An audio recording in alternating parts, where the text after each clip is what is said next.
Imagine sitting across from someone who has seen 8 decades of sunrises. Someone whose laugh lines were carved by time, whose hands have held newborns, shaken in grief, and clapped in joy. You ask them a question, one you think is simple, but it stirs something deep. If you could go back, what would you do differently? They don't talk about the stock market. They don't mention the car they bought in 1983, or how big their house was in the suburbs. Instead, they pause. Their eyes drift into memory, and slowly, quietly, they begin to tell you about the moments they missed, conversations they never had, risks they didn't take, love they didn't express, time they didn't protect, and dreams they placed on a shelf labeled someday that never came. You see, wisdom has a pattern. It doesn't come from what we collect, it comes from what we reflect. And what these 80-year-olds want you to know is that you still have time, you still have choices, you still have breath. And what they would have done differently, you can do now while it matters. So let's listen, not with our ears, but with our future in mind. They didn't regret the business they started that failed. They regretted the one they never launched. They didn't mourn the relationships that didn't work out. They mourned the one they never fought for, or the love they never confessed. Many said, I played it too safe. Safe felt smart at the time, but now it feels like a prison they built themselves. One man told me, I worked 40 years in a job I hated because I feared losing a paycheck. Now, I have the money, but I never lived. Another said, I always wanted to write a book. I had the title for years, but I waited for the perfect time, and it never came. Risks are rarely convenient. They're usually scary, but fear ages faster than courage. And the older we get, the clearer it becomes. The biggest failure isn't falling, it's not trying. If there's someone you love, tell them. If there's a dream you've buried, dig it up. Because regret is the price of the risks we don't take. An 80-year-old said, I didn't know how expensive poor health would be until I lost mine. He wasn't just talking about money. He meant memories missed. Grandkids playing in the yard while he sat in a chair, too tired to move. Trips he cancelled, events he skipped. All because he once believed sleep was optional, fast food was harmless, and exercise was negotiable. You see, health doesn't send a warning letter. It just leaves one day, quietly, slowly, sometimes all at once. Many admitted they abused their bodies in their 30s and 40s, thinking youth was permanent. But at 80, they found themselves managing pain instead of building joy. They were spending more on medicine than they ever spent on fitness or nutrition. One woman said, if I had walked 20 minutes a day when I was 40, I might be walking freely now instead of using a walker. Another said, I'd trade all my money just to sleep through the night without pain. The lesson: you either invest in your health today or you'll pay for your illness tomorrow. Choose wisely. At the end of life, nobody says, I wish I had spent more time at the office. Instead, they talk about missed birthdays, forgotten phone calls, friends they lost touch with, children they barely saw grow up. One man broke into tears and whispered, I was there, but I wasn't really there. Success means nothing if it comes at the cost of connection. They said, I thought I had time. But time is never guaranteed.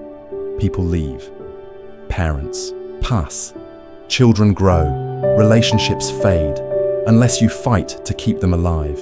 And that fight doesn't require grand gestures, just being present, listening, showing up, putting the phone down, saying I love you even if it's awkward, hugging longer, laughing more, calling without a reason. A woman said, I missed my daughter's childhood chasing promotions. Now, she's busy with her own kids, and I feel like a stranger. You want fewer regrets? Choose people over pressure, because one day, all you'll want is one more dinner, one more laugh, one more chance to say, I'm proud of you. You don't need to be rich to explore the world. You just need to value experiences over excuses.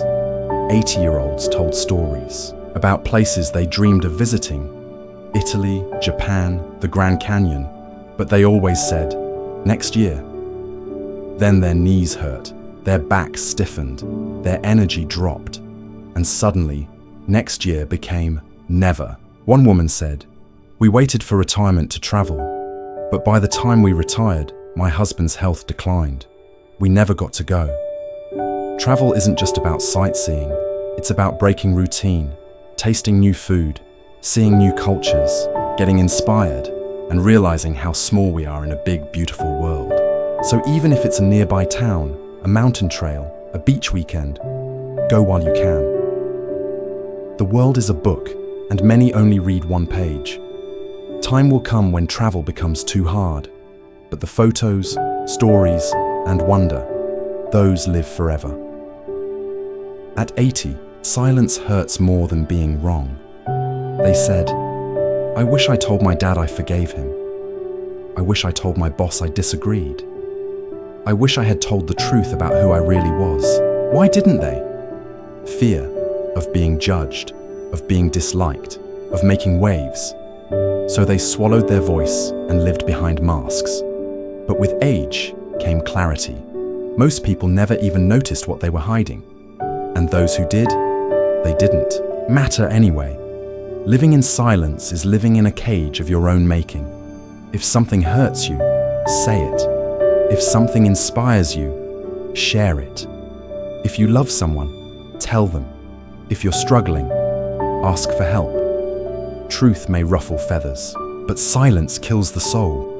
In their younger years, they wore the best suits, drove flashy cars, and said yes to things just to look successful.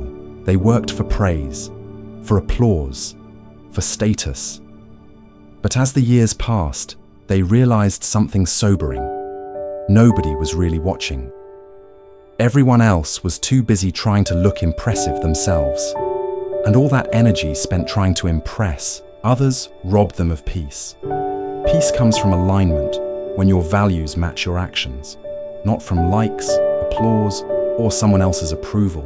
One 80-year-old said, "I spent decades trying to be who others wanted me to be. I only started being me in my 70s. Don't wait that long. Live by your values. Chase what brings you joy. Let go of image and embrace authenticity. That's where real peace lives." So what do 80-year-olds say they would do differently? They'd take more risks. They'd love louder. They'd care for their bodies. They'd hug more and stress less. They'd go places, speak truth, and stop trying to impress strangers. They'd choose presence over pressure, peace over prestige. And here's the gift.